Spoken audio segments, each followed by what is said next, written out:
여러분 안녕하십니까? 5월 17일 굿모닝 MBN 시작합니다. 먼저 오늘의 주요 뉴스입니다. 윤석열 대통령이 취임 후 첫 시정연설에서 코로나 위기 극복을 위한 59조 원 규모 추경안 처리와 함께 연금, 노동, 교육 개혁을 위한 초당적 협력을 당부했습니다. 코로나 감염 상황이 심각한 북한에 대해선 백신과 의약품 등 인도적 지원에 나서겠다고 밝혔습니다. 윤석열 대통령은 시정연설 전 여야 지도부를 만난 자리에서 한덕수 국무총리 후보자 인준에 협조해달라고 당부했습니다. 윤 대통령이 오늘 한동훈 법무부 장관 후보자를 임명할 가능성이 큰 가운데 민주당은 총리 인준을 두고 막판 고심에 들어갔습니다. 북한에서 연일 수십만 명의 코로나19 환자가 발생하고 있는 가운데 지난달 말부터 중국에서 해열제 등 의약품 구매에 나선 것으로 보입니다. 세계보건기구 WHO는 북한이 그동안 백신보다 봉쇄를 선택한 만큼 코로나19 확진자의 급속한 확산 위험을 경고했습니다. 우크라이나군이 제2의 도시 하르키우 전선에서 러시아군을 몰아내고 양국 국경에 도달했다고 우크라이나 국방부가 밝혔습니다. 우크라이나 사태로 핀란드와 스웨덴이 나토 가입을 공식 결정한 가운데 푸틴 러시아 대통령은 양국의 나토 군사 인프라가 배치되면 대응이 있을 것이라고 경고했습니다. 오늘은 전국이 대체로 맑은 가운데 서울의 한낮 기온이 27도까지 올라가는 등 초여름 더위를 보이겠습니다. 낮과 밤의 일교차도 최대 20도까지 크게 벌어지고 자외선 지수도 매우 높은 단계까지 치솟을 전망입니다. 연금, 노동, 교육 개혁을 더 이상 미룰 수 없다. 윤석열 대통령이 어제 국회를 찾아 첫 시정연설에 나섰습니다. 윤 대통령은 국내외 위기 상황을 극복하기 위한 각종 개혁을 강조하면서 59조 추경안의 조속한 처리를 국회에 요청했습니다. 북한의 코로나19 확산에 대한 인도적 지원도 약속했습니다. 유승호 기자가 보도합니다. 윤석열 대통령은 취임 엿새 만에 가진 첫 시정연설에서 국회의 협력을 당부했습니다. 우리가 직면한 위기와 도전의 엄중함은 진영이나 정파를 초월한 초당적 협력을 그 어느 때보다 강력하게 요구하고 있습니다. 윤 대통령은 코로나19 위기와 불안정한 금융시장, 안보 위기 극복을 위한 초당적 협력과 함께 연금, 노동, 교육 개혁도 강조했습니다. 방역 조치에 따른 손실보상을 위한 59조 원 규모의 추경안 처리도 요청했습니다. 민생 안정이 그 어느 때보다 시급하다는 점을 고려하여 추경이 이른 시일 내에 확정될 수 있도록 윤 대통령은 북한의 핵무기 고도화와 인도적 지원은 별개라며 코로나19 백신과 의약품, 의료기구 등 지원에 나서겠다고 밝혔습니다. 저는 인도적 지원에 대해서는 남북 관계의 정치, 군사적 고려 없이 언제든 열어놓겠다는 뜻을 여러 차례 밝혀왔습니다. 윤 대통령은 미국 바이든 행정부의 대중국 견제 전략인 인도태평양 경제 프레임워크 참여 논의 의사도 공식화했습니다. 여소야대 전국 속 원활한 국정 운영을 위한 불가피한 시정연설이었다는 평가 속에 윤 대통령은 스스로를 의회주의자라며 국정의 주요 사안을 국회와 긴밀하게 협의하겠다고 밝혔습니다. MBN 뉴스 유승호입니다. 협치의 신호탄은 쏘아 올렸지만 갈 길은 험난하기만 합니다. 시정연설에 앞서 윤석열 대통령은 여야 지도부를 만나 총리 인준에 협조해달라고 당부했는데요. 야당은 인사 문제부터 정리하라고 쏘아붙었죠. 하지만 오늘 한동훈 법무부 장관 후보자의 임명을 재가할 것으로 보여 안개 속 정국이 예상됩니다. 황재헌 기자가 보도합니다. 시정연설에 앞서 국회의장, 여야 지도부와 만난 윤석열 대통령은 의회와의 협력을 거듭 강조했습니다. 정부가 추진할 정책이 있으면 의회 지도자들과 사전에 상의하고 국민적인 공감대를 만들어서 추진하도록 이렇게 하겠습니다. 비공개 환담에서 윤 대통령은 한덕수 총리 후보자 인준에 대해 국회 본회의 처리를 꼭 협조해달라고 말했습니다. 당선 전부터 한 후보자가 협치와 국정의 적임자라고 판단했다고 말하며 윤 대통령이 당부를 하는 모습이었다고 참석자는 전했습니다. 국회 협조를 구하는 아주 낮은 자세 협조를 구하는 그런 모습이었습니다.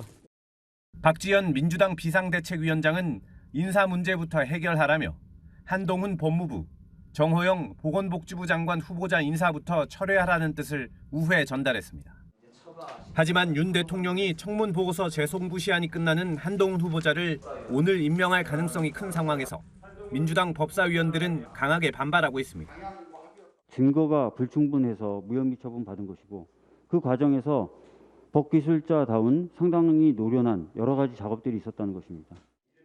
국민의힘은 총리와 법무부 장관 후보자를 연계하는 건 구태 정치라고 압박하는 가운데 민주당은 총리 인준을 놓고 막판 고심을 하고 있습니다.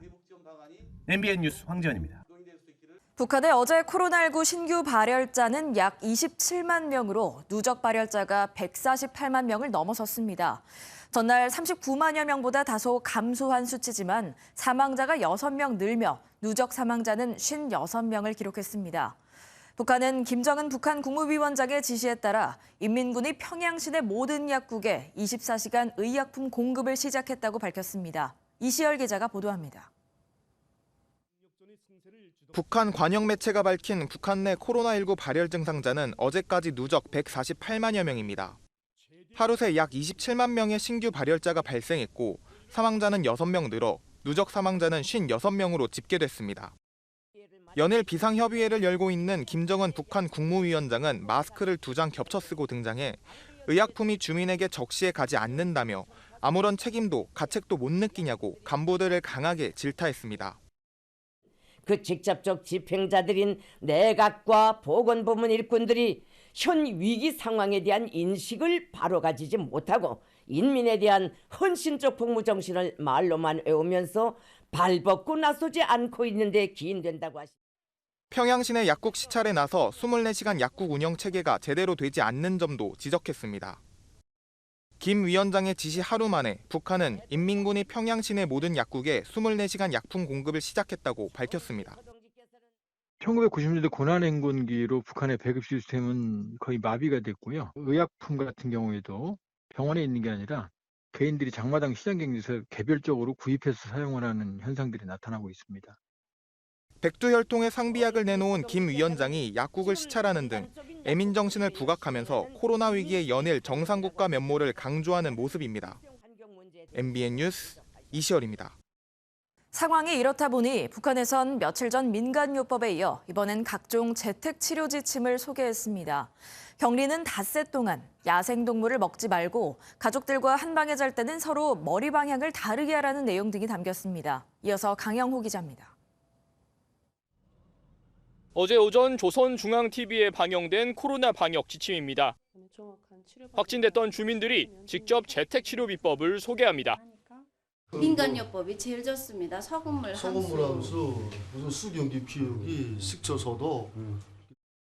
노동신문도 중국 보건 전문가들이 소개한 자료라는 제목의 자가격리 지침에서 최소 닷새 동안 머물고 열흘 동안은 마스크를 착용하고 식사도 함께해선 안 된다고 당부했습니다. 이어 탈수를 우려해 4-5시간 간격으로 소변을 봐야 한다고 안내하고 야생동물을 절대 먹지 말라는 내용도 덧붙였습니다. 백신이나 치료제가 없는 상태라 민간요법과 대증치료에만 의존하는 모습입니다. 과학적 방법이 아니고 민간요법에 기인한 것이고 백신이나 치료제가 아닌 방법으로 인해서 확산이 더 조장될 위험이 있다고 생각합니다. 북한은 평양 내 확진이 전체의 25%가량 달했고 중국과 인접한 평안북도 확진자는 20명, 그 외 국경 지역에서는 나타나지 않았다고 밝혔습니다. 사망 원인 통계도 공개했는데 약물 부작용이 전체 40%가량을 차지하는 등 무분별한 재택치료의 부작용도 나타나고 있습니다.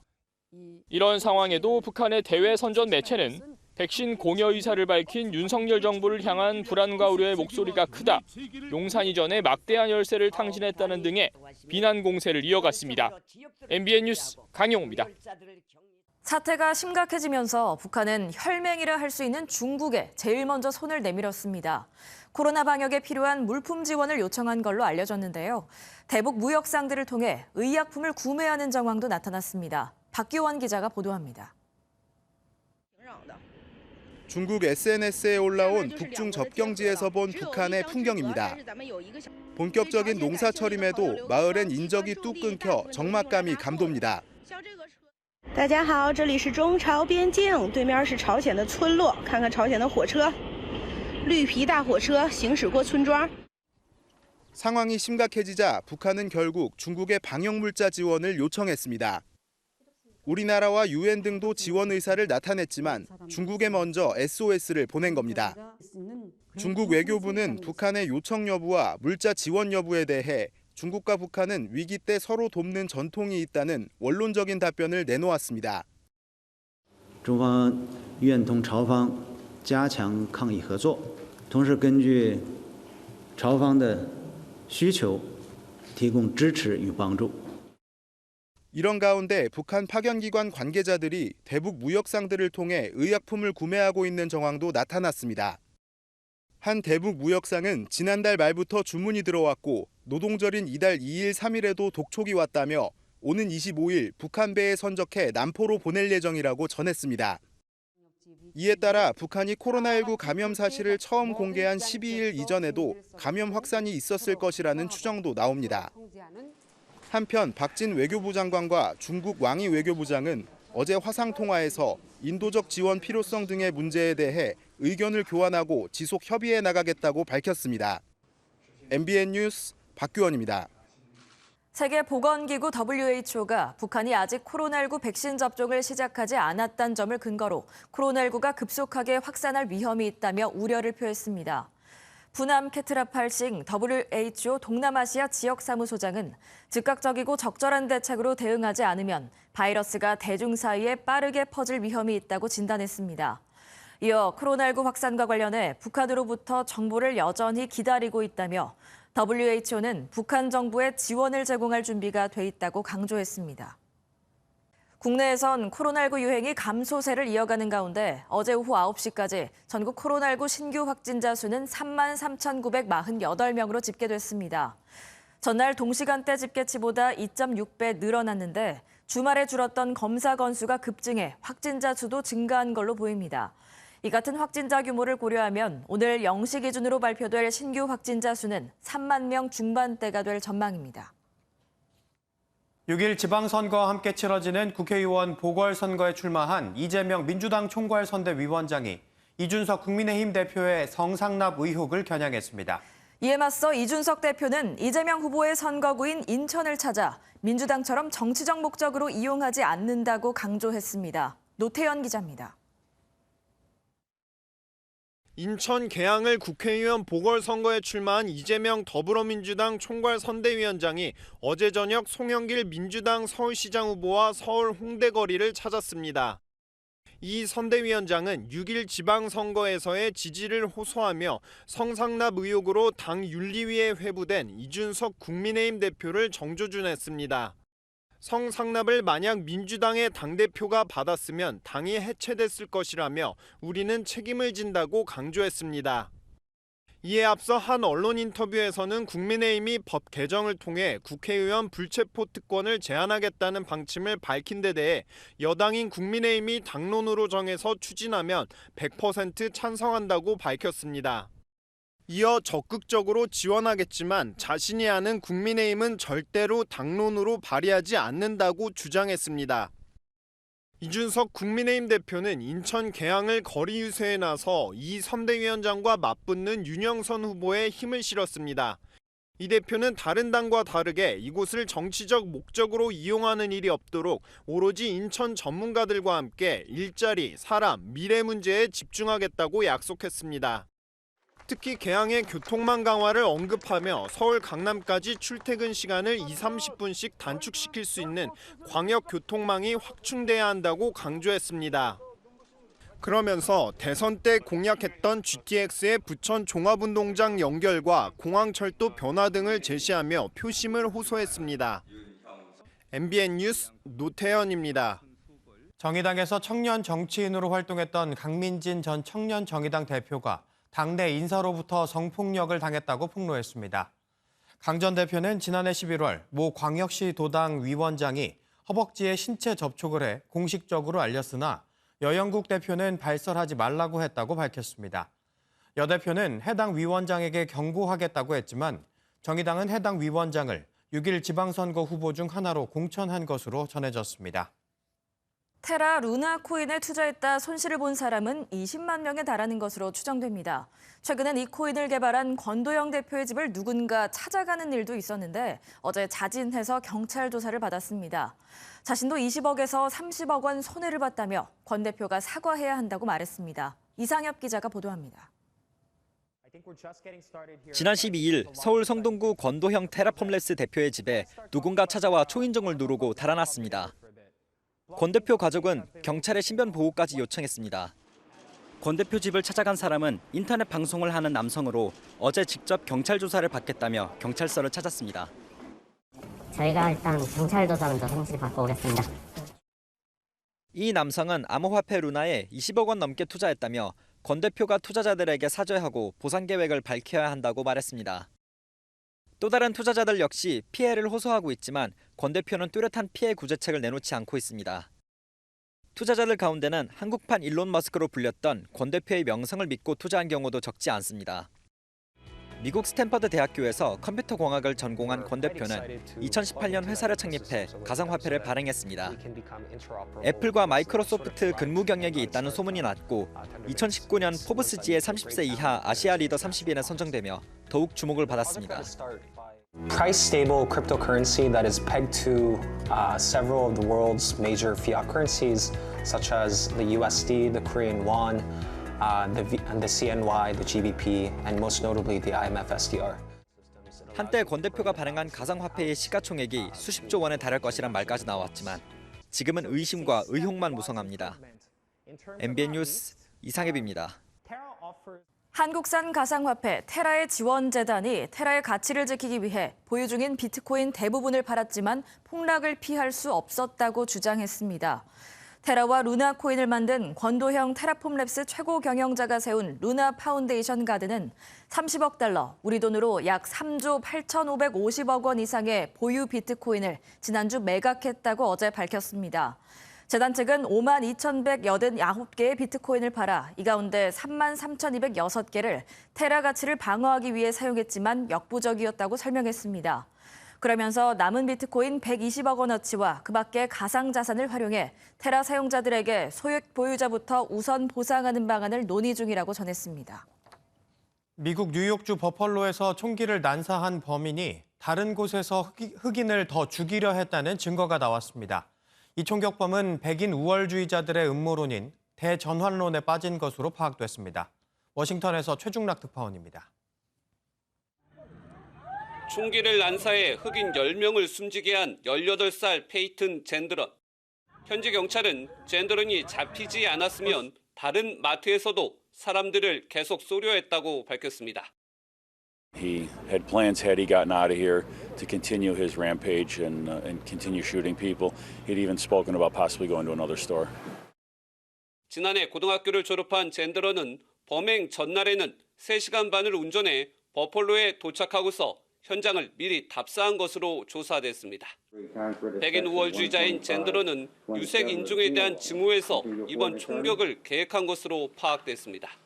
특히 미국 백인 우월주의자들 사이에 널리 퍼져 있는 음모론인 대전환론에 빠져 있는 것으로 알려졌습니다. 인터넷에 올린 108페이지 분량 성명에서 백인들이 유색 인종에 의해 대체될 것이라는 대전환론을 언급한 것으로 확인됐습니다. 일각에서는 코로나 이후 SNS에 빠진 청소년들이 잘못된 인종주의에 심취했을 것이라는 지적도 제기됩니다. These motives of this individual were based on hate, based on a hatred of many types of people. It is believed that he had a hatred for black people, Jewish people, people of color. 유색 인종이 백인을 대체할 것이라는 우려 때문에 총기를 난사했다는 18세 백인 청소년. 문제는 이 살인 동기가 된 대전환 이론이 음모론이 아니라 워싱턴 정가에서 주류가 될 수 있다는 우려마저 제기됩니다. 워싱턴에서 MBN 뉴스 최중락입니다. 우크라이나가 북동부 지역에서 러시아군을 압박하며 국경까지 이르렀습니다. 나토 가입 절차를 밟고 있는 핀란드와 스웨덴에 대해서는 터키가 반대하고 있다는데요. 그 이유는 뭘까요? 이동훈 기자가 보도합니다. 노란색과 파란색이 어우러진 국경 표지판을 중심에 두고 우크라이나 군인들이 모입니다. 마치 기념사진을 찍듯 도열한 군인들의 표정은 밝습니다. 우크라이나군 제127여단 227대대는 하르키우 전선에서 러시아를 몰아내고 국경에 도착했다고 밝히며 함께 승리하자고 외쳤습니다. 북동부에서 러시아가 물러나면서 동부의 돈바스 지역은 더욱 치열한 전투가 벌어질 것으로 보입니다. 러시아의 침공 이후 위기감을 느끼고 나토 가입 절차를 밟는 핀란드와 스웨덴에 대해 푸틴 러시아 대통령은 경고했습니다. 푸틴 대통령은 양국에서 나토 군사 인프라가 확대되면 대응할 것이라고 강조했습니다. Какой она будет, мы будем смотреть, исходя из тех угроз, которые нам будут создаваться. 나토 회원국인 터키는 핀란드와 스웨덴의 가입을 반대하고 있습니다. 양국이 터키 내 분리 독립을 꾀하는 쿠르드족을 우호적으로 대하기 때문입니다. Pazartesi günü Türkiye'ye geleceklermiş. Ya bizi ikna etmeye mi gelecekler? Kusura bakmasınlar. 나토 동맹국은 터키가 결국 양국의 가입을 찬성할 것이라고 예상하고 있습니다. MBN 뉴스 이동훈입니다. 인천의 한 오토바이 매장에서 오늘 새벽 점주가 흉기에 여러 차례 찔려 숨졌습니다. 용의자는 도주했는데요. 그는 점주에게 5억 원을 사기당해 복수했다고 주장하며 자신의 극단적 선택을 예고하기도 했습니다. 노승환 기자가 보도합니다. 한 오토바이 매장입니다. 어제 새벽 이곳에서 매장 점주가 흉기에 여러 차례 찔렸습니다. 행인의 신고로 구급대원이 도착해 병원으로 옮겨졌지만 결국 숨을 거뒀습니다. 경찰이 지목한 용의자는 범행 도구로 추정되는 흉기를 현장에 두고 도주했습니다. 저희가 검거 후에 그 피의자한테 확인할 사항이고요. 일단 범행 현장에 흉기로 추정되는 물건은 저희가 발견해서 압수를 했어요. 용의자는 범행 직후 한 오토바이 관련 인터넷 사이트에 4년 전 매장에서 2억 원과 3억 원씩 사기를 당했다며 복수하고 극단적 선택을 하러 간다는 글을 올렸습니다. 하지만 글의 작성자가 사건 용의자인 것은 맞지만 실제 사기를 당했는지 등 글의 진위는 확인되지 않았습니다. 범행이 일어난 곳은 평소에도 동호인 등 손님이 많았던 곳으로 사건 당시에도 밤 늦은 시각까지 영업 중이었던 것으로 전해졌습니다. 경찰은 CCTV로 확인한 인상착의와 주변인 진술을 토대로 용의자를 쫓고 있습니다. MBN 뉴스 노승환입니다. 어제 오전 경남 거제에서 등산시설을 싣고 이동 중인 헬기가 산속에 추락했습니다. 이 사고로 기장이 숨지고 부기장 등 2명이 중상을 입고 치료를 받고 있습니다. 김민수 기자가 보도합니다. 기체가 심하게 훼손된 헬기 앞에서 119 구조대가 부상자에게 심폐소생술을 하고 있습니다. 바로 뒤쪽에서도 부상자 2명을 들것에 눕혀 이송 준비를 마쳤습니다. 나머지는 구조 장비 다 챙겨갖고 그쪽으로 짓고 있습니다. 어제 오전 8시 40분쯤 경남 거제 선자선에서 화물을 실은 헬기가 정상 부근에서 추락했습니다. 탑승자 3명 모두 병원으로 옮겨졌지만 기장은 숨지고 부기장과 정비사는 중태에 빠졌습니다.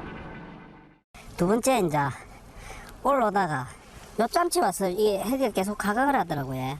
그러더만 삥 소리 나더만 수직을 그냥 눕더니. 1.4km 떨어진 중간 물품 지점에서 산 정상으로 자재를 옮기는 중이었습니다. 사고 헬기는 경남도가 사설업체로부터 임차한 것으로 산불 진화와 행정 업무에 투입해 운용해 왔습니다. 이번에 거제시가 진행 중인 등산시설 정비 사업에 동원됐다 사고가 난 겁니다. 국토부는 사고 원인 조사에 착수했습니다. 잔해의 분포도를 보고 항공기의 파손 정도, 오일이라든지 연료 계통의 샘플을 채취해서 정부는 사고 헬기의 기령이 53년인 점을 고려해 기기 결함 여부도 확인할 방침입니다. MBN 뉴스 김민수입니다.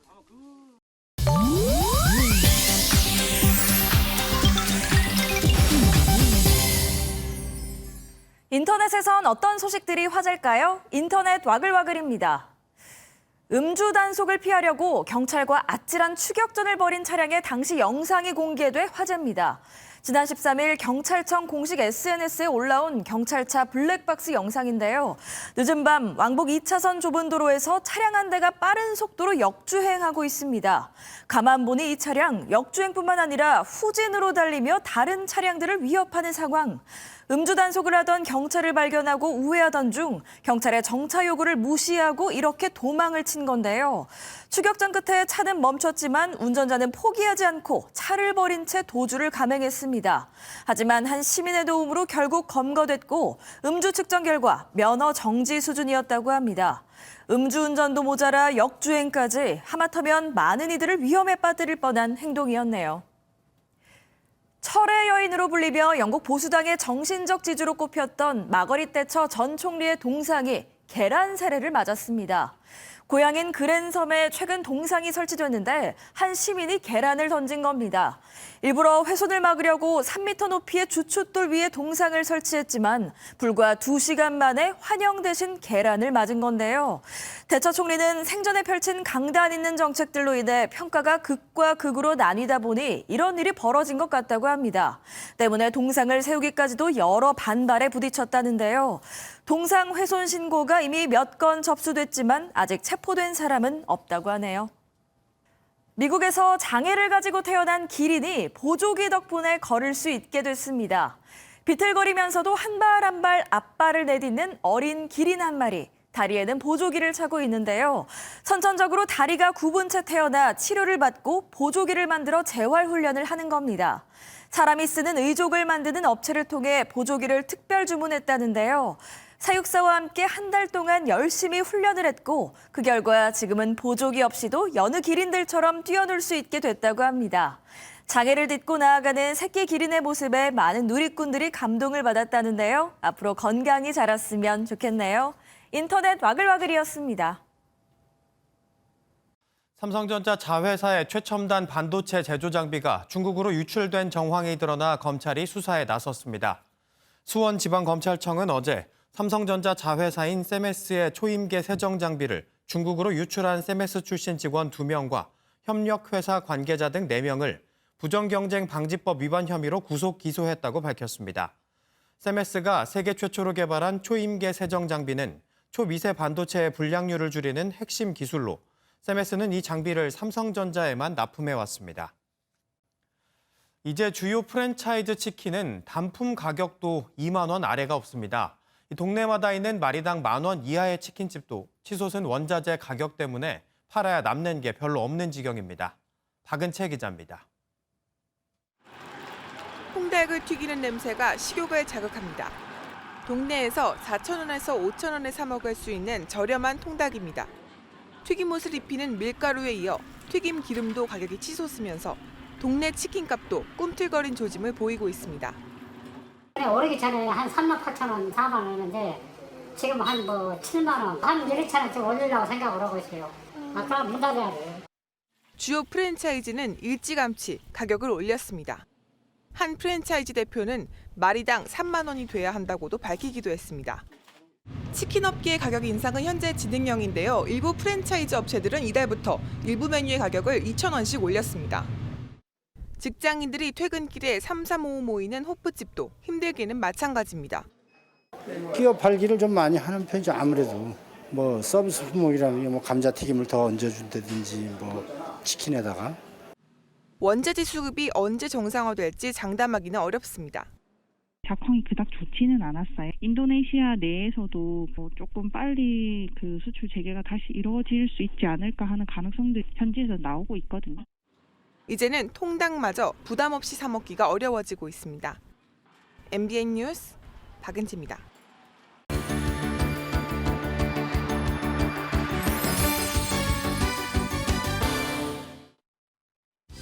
굿모닝 월드입니다. 앞서 전해드린 것처럼 유럽 최대의 팝 음악 축제 유로비전 2022에서 우크라이나가 우승의 영예를 안았는데요. 우크라이나 밴드는 고국을 지키기 위해 곧바로 우크라이나로 돌아갔습니다. 영상으로 확인하시죠. 팝 음악 축제 유로비전 2022가 이탈리아 토리노에서 열렸습니다. 각 나라를 대표해 출전한 24개 팀을 제치고 우크라이나 밴드 칼루시 오케스트라가 대상을 거머쥐었습니다. 심사위원단 투표에선 4위였지만 시청자 투표에서 몰표를 받으며 최종 1위에 올랐는데요. 밴드는 우크라이나를 지키기 위해 바로 고국으로 돌아갔습니다. 내년 유로비전 콘테스트는 우크라이나에서 열리는데요. 그때면 전쟁이 모두 끝나 기쁜 마음으로 축제를 즐길 수 있었으면 좋겠습니다. 미국 골동품 가게에서 유화 작품이 한 여성의 눈을 사로잡았습니다. 그녀의 예상치 못한 발견이 특별한 능력을 입증했는데요. 귀중한 예술품을 찾아내는 능력입니다. 어떤 예술품일까요? 피닉스에 사는 그레이스 씨는 어느 날 시간을 때우러 동네 중고 매장에 들렀습니다. 한 그림 속 고양이가 자신의 반려묘와 닮아 우리 돈 4만 원 정도를 주고 그림을 샀는데요. 그림을 SNS에 올리자 갑자기 150만 명이 볼 정도로 소문을 탔습니다. 알고 보니 19세기 활동한 미국 유명 화가 찰스 크레이그의 그림이었는데요. 유럽 골동품점에서 헐값에 산 그림도 감정을 받아보니 100만 달러나 됐습니다. 이 정도면 정말 100만 달러의 눈썰미네요. 미국에서 아기들이 먹는 분유가 부족해 엄마들이 2달째 어려움을 겪고 있습니다. 미국 최대 분유업체의 분유에서 박테리아가 발견된 건데요. 미국으로 가보시죠. 미국의 식료품점 선반의 분유 매대가 텅 비었습니다. 지금 미국에선 가게 10곳 중 4곳은 분유가 바닥난 상황인데요. 분유를 나눠주는 곳에선 엄마들이 줄을 길게 섰습니다. 미국 최대 분유업체의 분유에서 박테리아가 발견돼 대량 리콜 사태가 벌어지면서 2달째 부족 사태가 이어지는 건데요. 특히 알레르기나 병을 앓는 아기들이 먹는 특수 분유의 부족이 심각합니다. 얼른 사태가 해결돼서 아이들이 건강하게 자라났으면 좋겠네요. 굿모닝 월드였습니다. 최근 병원에 직접 가지 않고도 전화나 화상으로 진료받고 약까지 배송받는 분들 계시죠. 의사와 환자 간 비대면 진료는 원칙적으로 불법이지만 코로나19 때문에 한시적으로 허용되는데요. 이번 기회에 원격 진료를 법적으로도 허용해야 한다는 목소리가 커지고 있습니다. 정태진 기자가 보도합니다. 예, 안녕하세요. 아침에는 괜찮다고 하셨는데요. 예, 지금은 증상 좀 어떠세요? 코로나19 확진자와 동네 병원 의사가 비대면 진료를 하는 모습입니다. 처음에는 낯설고 혼란스러웠지만 이제는 익숙해져 이 병원은 일반 환자에게도 비대면 진료를 확대할 생각입니다. 비대면 진료라는 게 정확성의 면에서는 확실히 떨어지는 게 사실이죠. 환자를 편하게 만들어 드린 부분에서는 저는 매우 효과적인 치료가 아니었나. 좀 앞으로는 진짜 비대면 진료로 좀 흐름이 있지 않겠는가라는 조심스러운 예측을. 병원에 가지 않아도 처방전을 받고 약까지 배송받을 수 있다 보니 비대면 진료 관련한 어플만 30여 개나 생겼습니다. 여드름부터 탈모까지 일반 환자의 비대면 진료 건수는 443만 건. 코로나 진료까지 포함하면 지난 2년 2개월간 비대면 진료는 1,000만 건에 달합니다. 윤석열 정부는 현재 불법인 원격 진료를 제도화하겠다고 공약할 정도로 분위기는 무르익었습니다. 특히 이동이 어려운 장애인이나 도서산간 주민들은 기대가 큽니다. 병원에 진료를 받으러 가려고 하면 배를 타고 나가는데 하루, 또 진료 받는데 하루, 날씨가 나쁘기나 일주일도 걸릴 때도 있고, 비대면 진료가 시행이 되면은 우리 산간 벽지에 있는 주민들은 정말 환영할 만한. 걸림돌은 의료계 반발입니다. 환자를 직접 보지 않으면 잘못된 진단을 내릴 수 있고 약물 오남용 우려도 있다는 겁니다. 오히려 신속하다고 생각했던 부분들이 이제 오진이 되거나 정확한 진단이 지연이 되면서 환자들의 치료 기간이 오히려 더 길어지고 상당히 위험성이 있다라고 비대면이 산업화되는 부분에 대해서는 절대로 반대하는 입장이고요. 하지만 보다 근원적인 이유는 비대면 진료로 병원과 의사 수입이 줄어들기 때문이라는 비판도 만만치 않습니다. 영리병원 도입과 함께 34년 동안 묵혀왔던 비대면 진료도 이제는 공론화해야 한다는 주장이 설득력을 얻고 있습니다. MBN 뉴스 정태진입니다.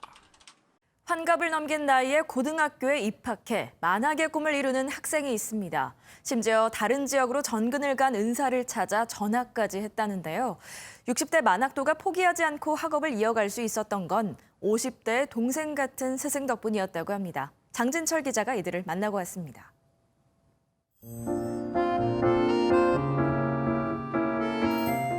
어린 학생들 사이에서 나이가 지긋한 남성이 공부에 집중하고 있습니다. 올해 61세 만학도 송승호 씨입니다.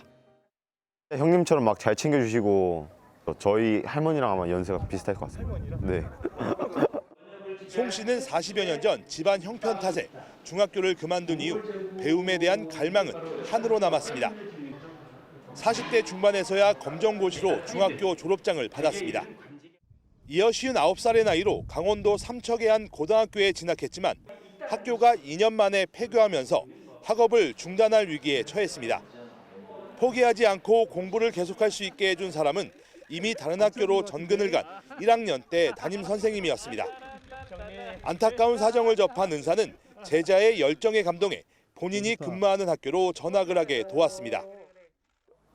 제가 있는 학교로 이왕이면 고항고등학교로 갈 수 없냐 이런 말씀을 하셔요. 저는 우리 학교도 소규모 학교인데 너무 환영합니다. 우여곡절 끝에 올해 고교 졸업반인 만학도 송 씨의 도전은 아직 끝나지 않았습니다. 축산업하고 원예농업을 하고 있으니까 그런 과를 택해서 갈 수 있는 길이 있으면 가고 싶어요. 만학도와 동생 같은 스승은 배움과 가르침에는 끝이 없음을 몸소 보여줬습니다. 항상 선생님 은혜에 잊지 않고 열심히 이렇게 공부해서 좋은 사람 되고. MBN 뉴스 장진철입니다. 오늘 낮 동안 옷차림 가볍게 하셔도 되겠습니다. 다시 초여름 더위가 찾아오겠는데요. 오늘 서울의 낮 기온 27도로 평년 기온을 4도가량 웃돌겠고요. 대전 28도, 경주는 29도까지 오르면서 어제보다 3도가량 높겠습니다. 다만 아침 저녁으로는 서늘한 만큼 큰 일교차는 염두에 두셔야겠습니다. 낮 동안 볕이 강하게 내리쬐면서 전국의 자외선 지수는 매우 높은 단계까지 치솟겠습니다. 외출 전에는 자외선 차단제를 꼼꼼히 발라주시고요. 모자나 양산도 챙기시는 게 좋겠습니다. 맑은 날씨 속에 여전히 수도권과 충청, 이남 곳곳에는 건조주의보가 이어지고 있습니다. 오늘 밤부터 전국적으로 바람도 강하게 불겠는데요. 불씨 관리 철저히 해주셔야겠습니다. 현재 전국 하늘 맑게 드러나 있지만 인천과 경기 서해안, 경기 북부에는 아침까지 안개가 짙게 끼겠습니다. 오늘 뚜렷한 비 소식 없이 맑은 하늘 유지하겠는데요. 하지만 밤부터 국외 미세먼지가 유입되면서 수도권과 충남, 또 전북의 미세먼지 농도가 짙게 나타나겠습니다. 자세한 현재 기온 보겠습니다. 서울 14.2도, 대전 13.8도, 대구는 14.7도로 어제 같은 시각보다 높게 출발하고 있고요. 한낮 기온은 춘천 27도, 청주와 대구 28도까지 오르면서 전국 대부분 지역이 25도를 웃돌며 덥겠습니다. 내일은 수도권과 영서에 비가 조금 내리겠습니다. 내리셨습니다.